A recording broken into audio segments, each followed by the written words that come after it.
Okay, I'd like to welcome everybody to the SLT mmWave Learning Series, our free EMF educational series discussing 5G radiation and mmWave.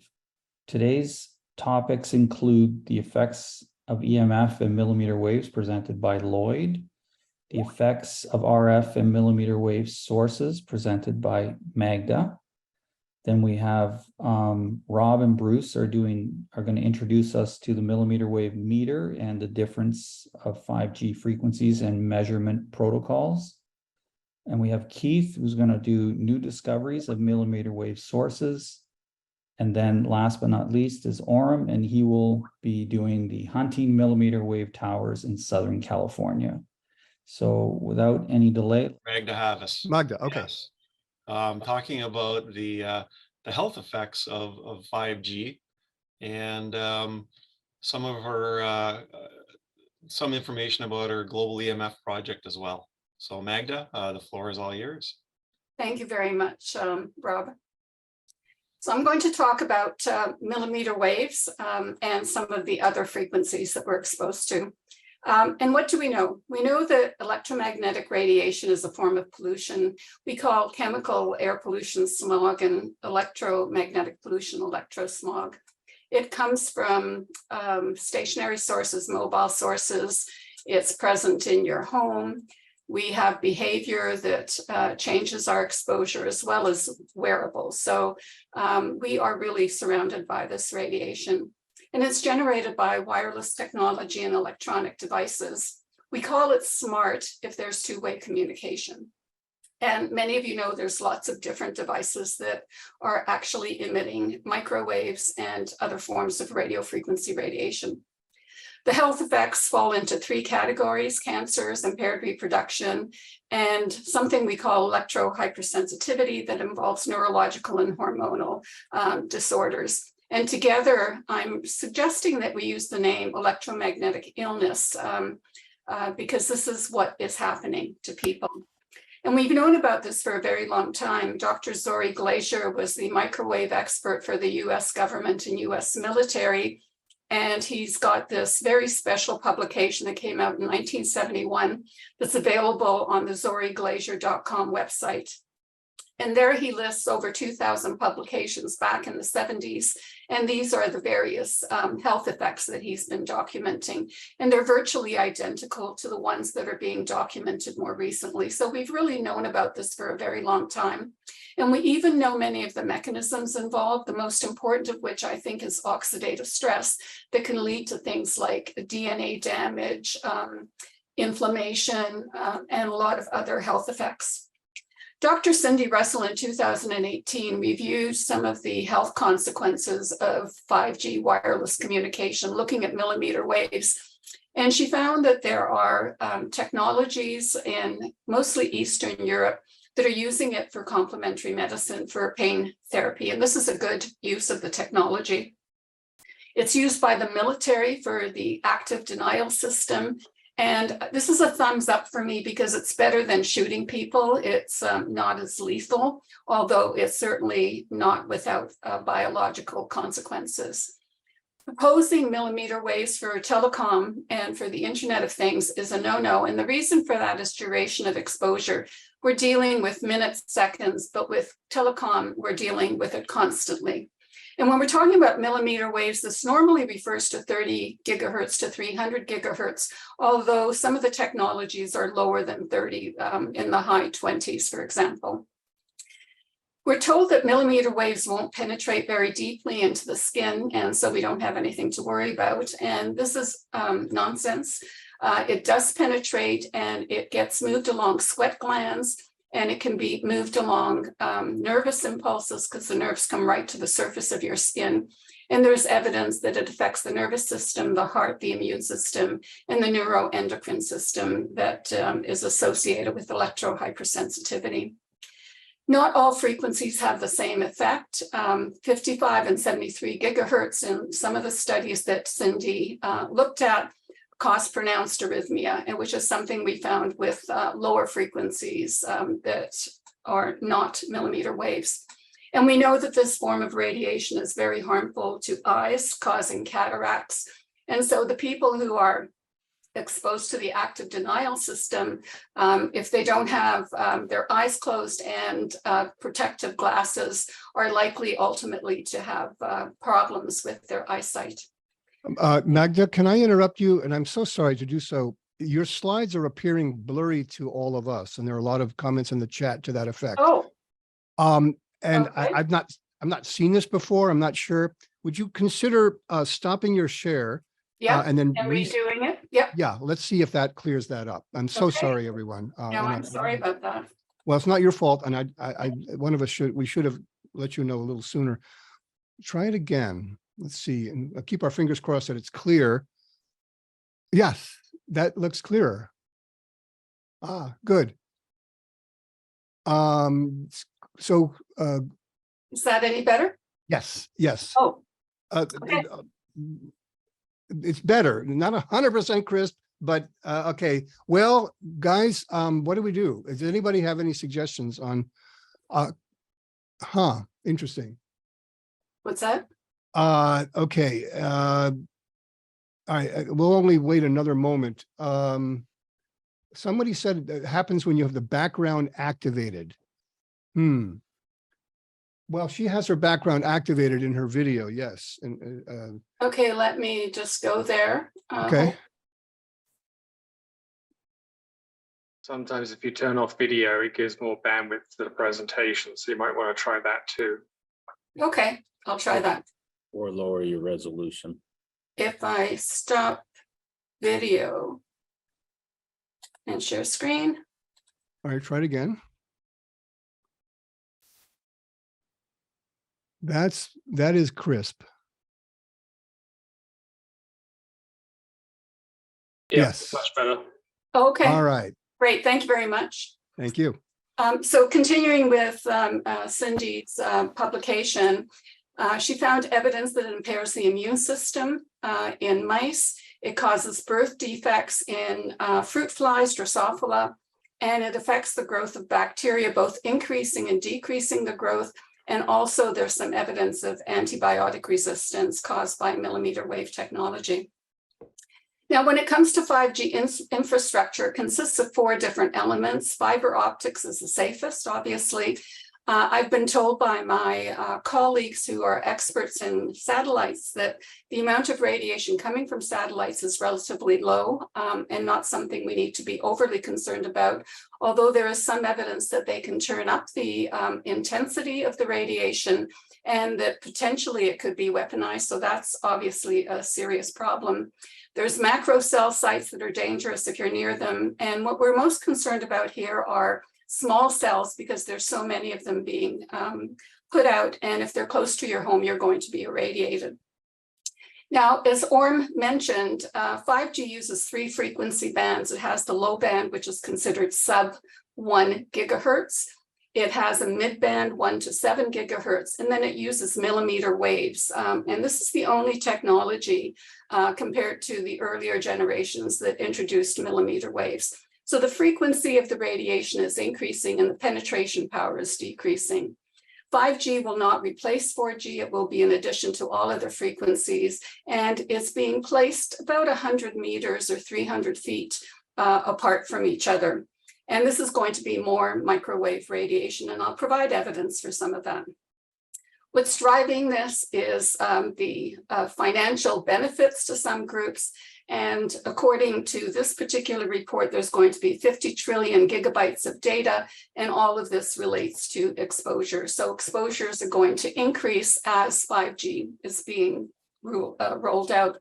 Now, there are losers, and I'm going to talk about some of those losers. This is a study by Leonard Hardell and Mona Nielsen. Mona is a Swedish journalist. And they went to this home. They've done 3 studies so far looking at individuals who are exposed to 5G. And this is an apartment building in Sweden where the 4G and 3G antennas were replaced by 5G antennas. And these are the bedrooms of the people that they monitored. Here we have the exposure location. So prior to the 5G antennas being erected, the bedroom had 900 microwatts per meter squared. which is a considerable value for exposure. But once the 5G antennas were erected, you can see here on December, February, and March, the levels continued to go up. The people were becoming so ill they couldn't stay in their apartment. They moved to an office space where they were sleeping. The levels came down, and then eventually they purchased a house in the country with very low exposure levels. This value here, 2.5 million microwatts per meter squared, pegged the meter. We were using the Safe and Sound Pro 2 meter. And Canada's guideline is about twice that, averaged over a 6-minute exposure. So we're really comparing apples and oranges here. The 2.5 million is peak exposure, whereas Health Canada, the Federal Communication Commission, and the International Agency, the ICNIRP, are all recommending short-term exposures and averages, which is useless from a biological perspective. Now, here we have the information from the previous slide, looking at the exposure, and we also have total number of symptoms. And so in the pale blue, we have the number of symptoms experienced by the husband and wife. And in the dark blue, we have the sum of the intensity of the symptoms. And you can see here the symptoms listed, and the severity is given by this color code, which I call FRAG. And here we have the results for the wife. And so you can see when the 5G was in the apartment, that both of them, especially the wife, became quite ill and had a lot of symptoms. They simply couldn't survive. Health Canada will say these levels are perfectly safe. And I'd like some of those Health Canada scientists to spend a few days in those apartments. Now, Verizon put a map on the internet where when they were rolling out the 5G, and they called the mmWaves 5G ultra wideband. And you can go to this map, you can zero in on it, and it will show you where the mmWaves have been activated. And so the brown here is with 5G mmWave technology. And if it's just red, it means there is 5G there, but not with the mmWaves yet. And so we've got two streets, 6th Avenue and 5th Avenue. And we have a group called the Global EMF Network. This is a group of citizen scientists. There are well over 500 of them now. We started this during the pandemic and had a lot of volunteers from around the world. And they're constantly doing monitoring that we're posting on the website that you can see here, globalemf.net. And one of our members in New York, I asked her if she would go out and measure these two streets because we knew that one had mmWave technology, the other didn't. And these are her results. And the way we did this particular study is that we monitored 5 intersections and 4 street corners. So these are averages. Each bar here is an average of 20 measurements. And we've got average, median, and maximum levels, and showing the Russian guidelines and the Canadian guidelines as well. Once 5G mmWaves were introduced, the levels increased considerably. And we asked her to do it in Brooklyn, New York as well. Same thing, levels increased quite substantially. And as a reminder, the median value, half of the measurements are below the median, half the measurements are above the median, up to the maximum. And so in Brooklyn, New York, along, I think it might be 85th Street, the levels are actually exceed the Russian guidelines more than half the time. Now, there are a lot of other issues apart from health, although my expertise is in health, but I'd like to share one with you, and that's privacy. This was reported in the New York Times, how China is using artificial intelligence in classrooms. And here you can see that the students have these bands on their forehead, and the bands are monitoring brainwave activity. And so if it's red, it means they're deeply focused. If it's green, it means they're focused. If it's blue, they're distracted. And if it's white, it means they're offline. And this information is conveyed to the teacher's iPad, who then sends the information to the father. In my mind, this is an invasion of privacy, but it also increases exposure in the classroom. And so this is not something I would recommend for teachers here in North America. In China, they also have facial recognition for purchases, and they've extended the facial recognition. And there were some studies to find out how quickly could someone find a person in China. And the answer is within about 15 minutes based on facial recognition. So this is something that's deeply concerning, should be concerning to all of us. All of the green countries here are using facial recognition, and there's only a few places in the world where it's been banned. So this is something that we need to be aware of. During the pandemic, I was following all the information, and I was really curious as to why the incidence of cases was not uniformly distributed. And so we thought there must be some other factors involved. And indeed, many of us that were on various news groups were sharing information because the symptoms of COVID overlapped with the symptoms of electro-hypersensitivity. And we were wondering if perhaps in some cases, people were not suffering from COVID or long COVID, they were actually suffering from electrosmog. And so we began to look at various things that could possibly affect the distribution of COVID. And the first thing we looked at was population density.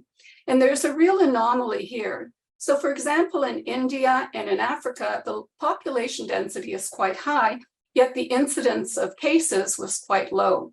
And if we plot population density versus the COVID-19 cases, there's a linear relationship with Africa just falling slightly below this line. But when we add North America and Europe, there's a very different trajectory. So there's something else happening in Europe and North America. In addition to population, we looked at percent elderly, since older people were dying. Primarily, they were much more sensitive.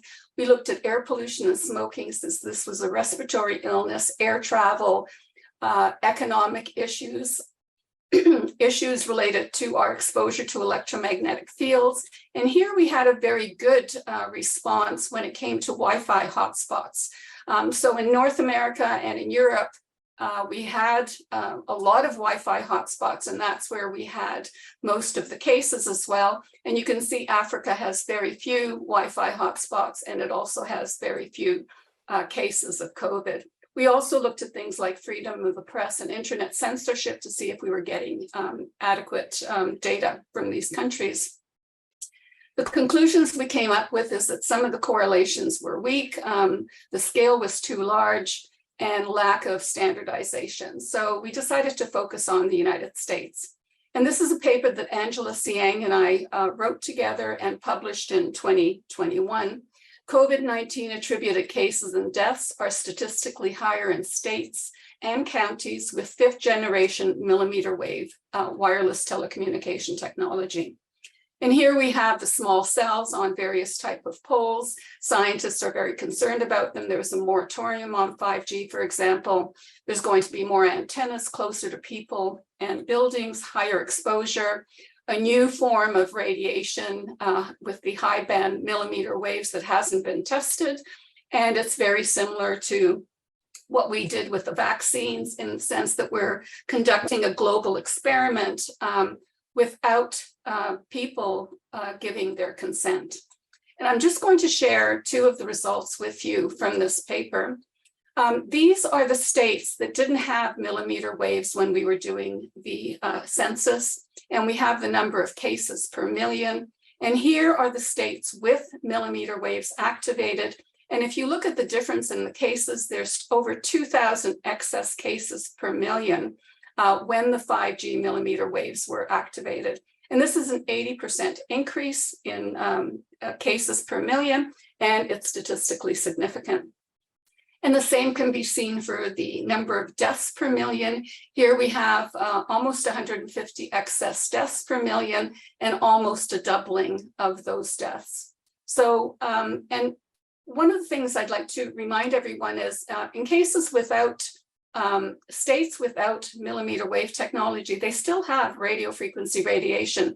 So if we compared these states to places that did not have microwave radiation and radio frequency radiation, my guess is this level would be even lower than it is right now.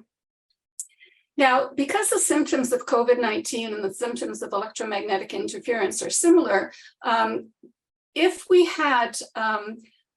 were looking at research of people living near base stations, and many of you have seen this particular study, it's before 5G and before COVID.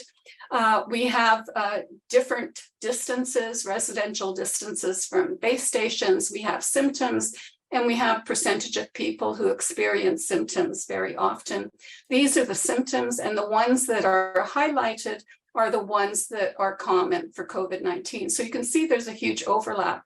Had this study been conducted in 2021 or 2022, most of the people would have considered with the symptoms that they were actually experiencing COVID rather than responding to electromagnetic pollution.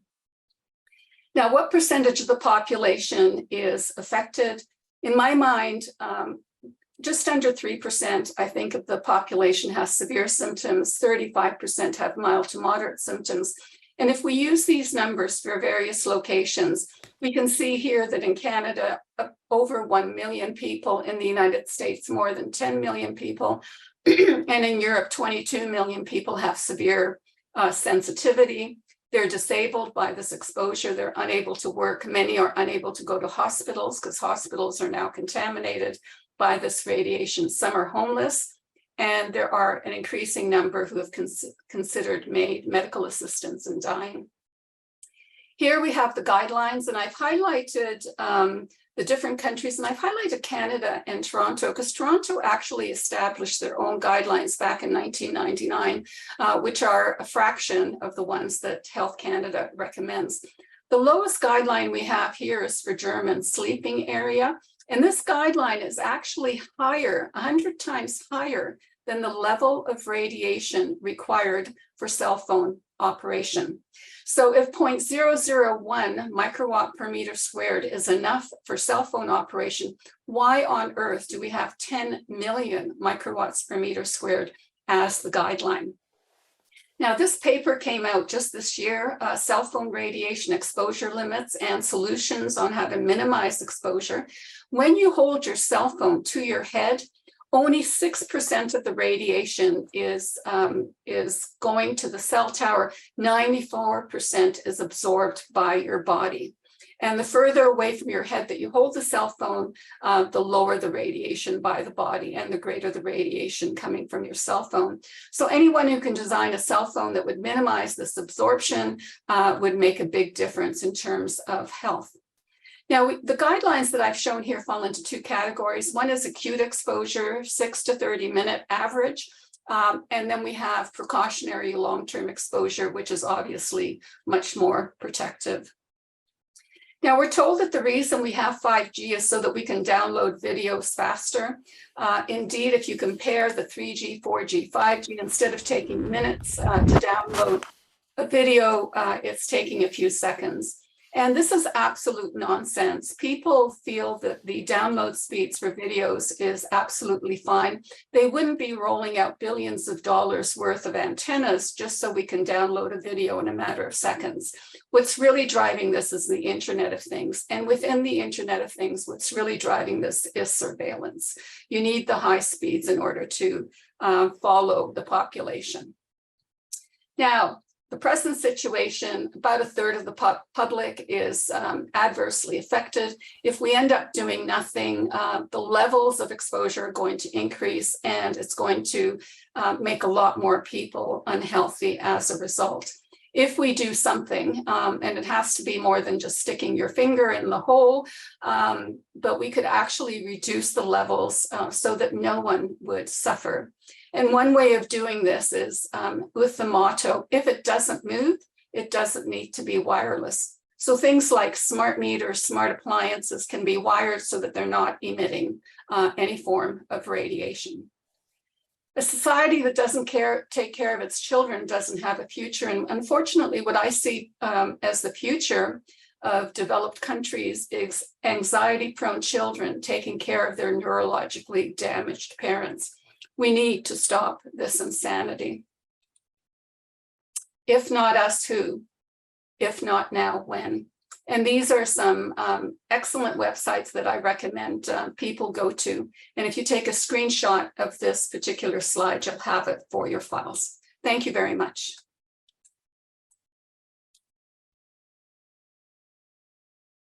Wonderful, Magda. Thank you very much for that presentation. You do a great job always, and we're so lucky to have you nearby us, just a few hours away down the road. And yeah, it's just great.